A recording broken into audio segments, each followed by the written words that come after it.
You ever get that feeling that something is just off? Like, you can't quite name it, but you know it's there. It's something a lot of us go through, but man, is it misunderstood.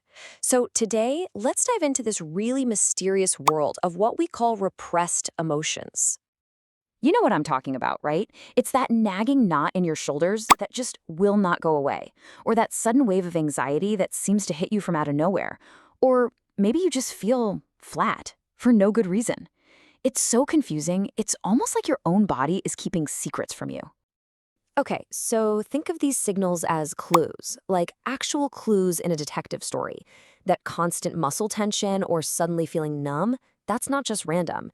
And get this, even having big gaps in your memory around really stressful times can be a huge clue. These aren't just glitches in the system, they're coded messages. All right, so those are the clues. Who's the culprit? Well, we're about to pull back the curtain on a really powerful psychological process. We're talking about something called emotional repression. So here's the core idea. Repression is basically an unconscious defense mechanism. Your brain is just trying to protect you, right? So to keep you from feeling too much anxiety or pain, it automatically shoves those distressing feelings or memories out of your awareness. It's like a built-in survival instinct. And this is the absolute most important part. You don't choose to do this, it just happens. It's automatic. This is totally different from when you consciously decide, you know what, I'm just gonna push that thought away for now. That is a whole other ballgame. And this is where it all clicks. Look at the difference here. Repression is unconscious. It just happens to you. Suppression, on the other hand, is a conscious choice. That's you saying, nope, I'm too busy for this feeling, I'll deal with it tonight. Both can help you function in the short term, but with repression, those feelings don't go away. They just leak out sideways as that tension or anxiety or just a bad mood. So, how in the world do we spot these leaks? Well, it's time to put our detective hats on. Let's go look for the evidence that these hidden emotions are leaving all over the place. First up, the physical evidence. You've probably heard the saying, the body keeps the score, and this is exactly what it means. It's those headaches that pop up right after that one specific meeting every week, or that constant knot in your stomach. Now, of course, you should always check with a doctor first to rule out any medical stuff, but when the doctors say, hey, we can't find anything physically wrong, that's a pretty strong hint that your emotions are trying to tell you something. Then you've got the emotional patterns. Sometimes it's actually a lack of feeling, that numbness we mentioned before. But other times, it's the complete opposite. A crazy spike of anxiety or a flash of irritation that feels totally out of proportion to what's happening. It feels like it comes from nowhere. But believe me, it's coming from somewhere deep inside.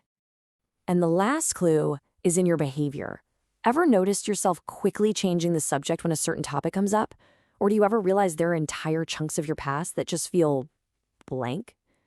That is your mind basically creating a wall to keep you from walking into something painful.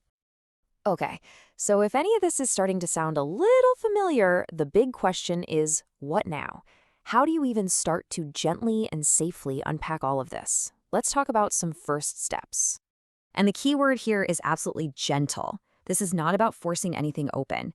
It's really about creating a safe space to just reconnect with yourself. So think of this as your starter toolkit. These 5 tools are simple, but they are so powerful.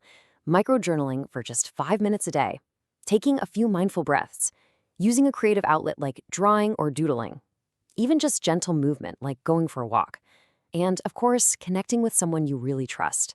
The goal isn't some marathon therapy session, it's just small, repeatable actions. So, what does this look like in the real world? Let's take the story of someone we'll call Taylor.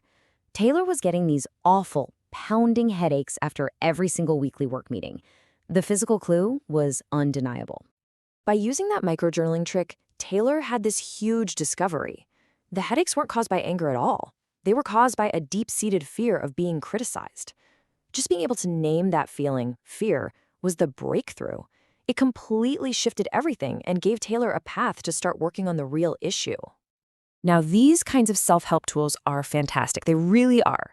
But sometimes the mystery is just too complex to solve all by yourself. And you know what? That is perfectly okay. Let's talk about when it might be time to call for some backup. So when is it time to maybe call a professional? Well, a good rule of thumb is when these feelings really start getting in the way of your life. If they stick around for weeks, if you feel completely stuck, or if you notice your world is getting smaller because you're avoiding things. And this is especially true if trauma is part of your story. A therapist isn't a last resort. They're more like a guide who can give you a safe, structured space to navigate all this.